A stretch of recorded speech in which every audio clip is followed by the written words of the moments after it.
Hi guys, Sara and Lew here to present you with But I'm hungry. So this is a common complaint that we've heard throughout the challenge, and we wanted to take some time to address what to do when you feel those hunger pangs. Number 1, balanced meals. Now with this challenge, we already have set that out to where we have the bento boxes and we've portioned out our proteins, our carbs, and our veggies. So with that, we just want to make sure that you're having the right amount of protein, you're eating complex carbs instead of simple carbs, and that you have fibrous veggies. That's going to help you keep full for longer. So for example, if you're making a meal and your carb portion of the bento box is raspberries and you finish your meal and you're still feeling hungry, you might want to trade it in for something like a sweet potato or a banana. Those are going to keep you fuller longer versus fruit that's going to burn through really fast. Okay. Another thing, thinking past the challenge, is mini meals. So no mini meals. This challenge is designed so that you're eating 3 or 4 full meals a day. You should think about spacing them out, but also you're eating till a point where you feel satisfied and feel full. This is going to carry you over a couple hours until your next meal, instead of feeling satisfied for a quick half an hour and then being ready for your next meal. So also keep in mind that this challenge is designed with those big meals to keep you fuller longer, and you should continue that even past the challenge. Number 2, schedule meal times. You should already have a game plan of when your meals are going to be so that you aren't frantically wanting to eat a next meal or waiting and dying of hunger and starvation for the next meal. And make sure that you have scheduled them appropriately.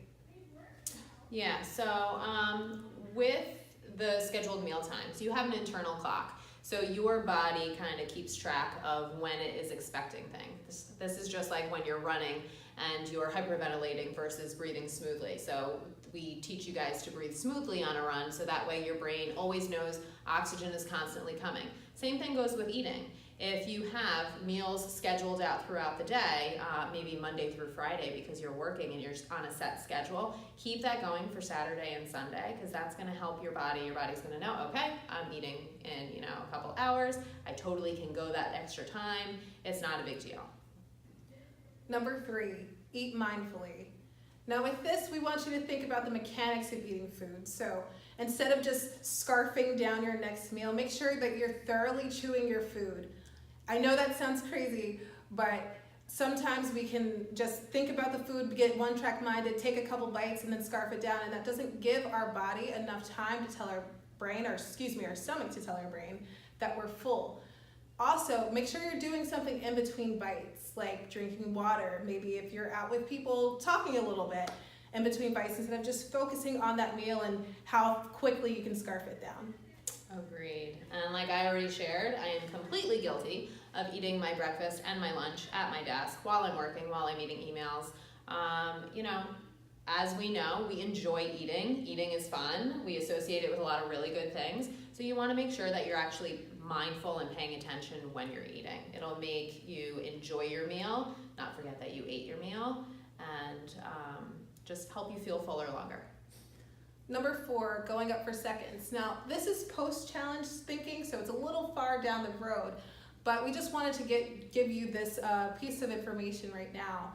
So when you're out of this challenge going in real time, we want to make sure that you're not overeating, that you're completely satisfied. So again, going like what we said, it give your body about 20 minutes to tell your brain that, okay, I've gotten all the food that I need, no need to eat anymore. Because sometimes, again, going with the chewing and eating mindfully, that we scarf our food so down so quickly that it doesn't give our body time to really give that information to our brain. Absolutely.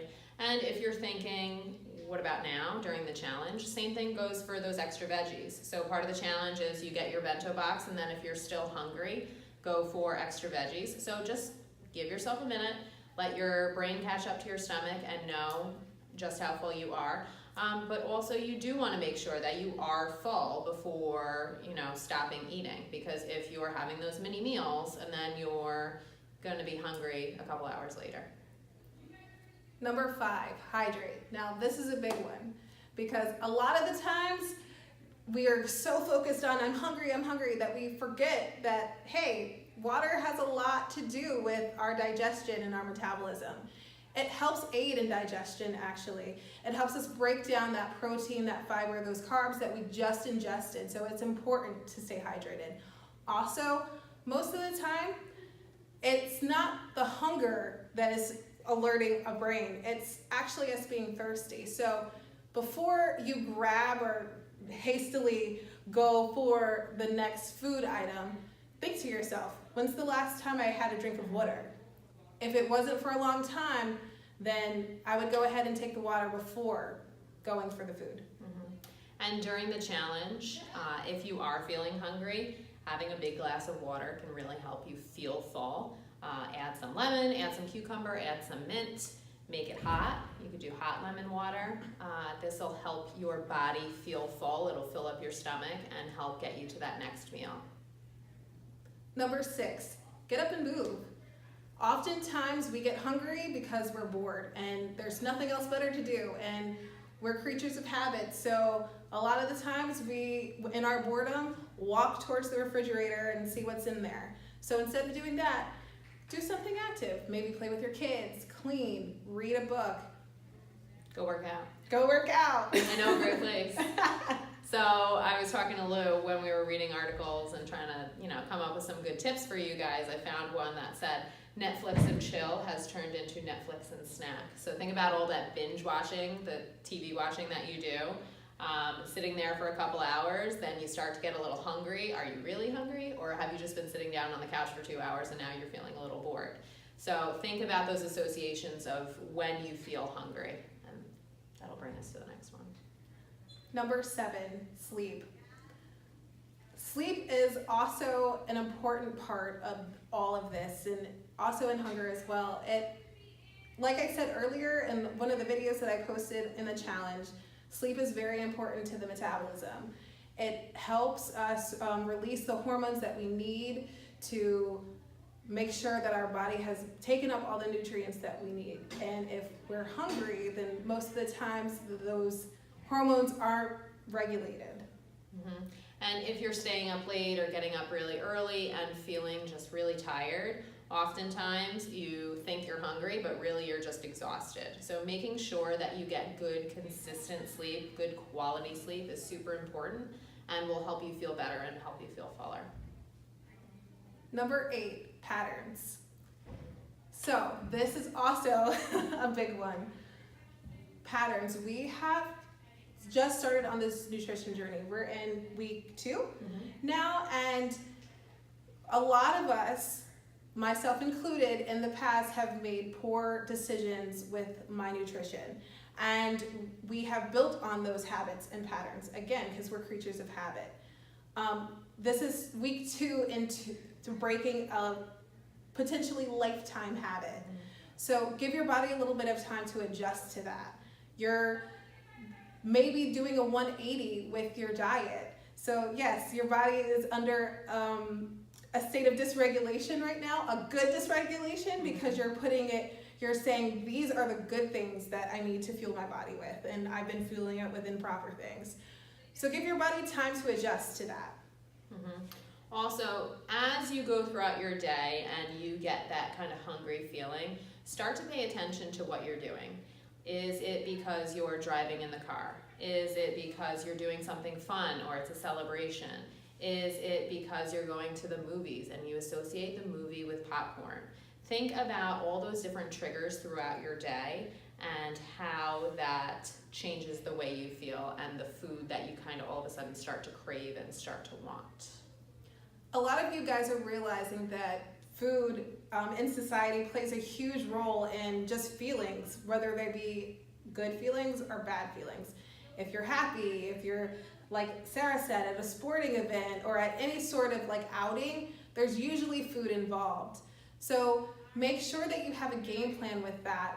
A lot of you guys have been posting on the challenge that you've been on airplanes and so you've pre-packed your food, and that's awesome because there's a lot of adversary, insidious even, things that come about that will just make you say, oh, I'm hungry, let me go buy this, and when it's really not true. Another thing is keep your emotions in mind. We have a stressful test or a bad day. I am 100% guilty. The first thing I go for is Halo Top or chocolate. But I'm not hungry. I don't need those things. It's a comfort level thing. So whether you're feeling sad or anxious or angry or happy, all those things create feelings of or desires for food.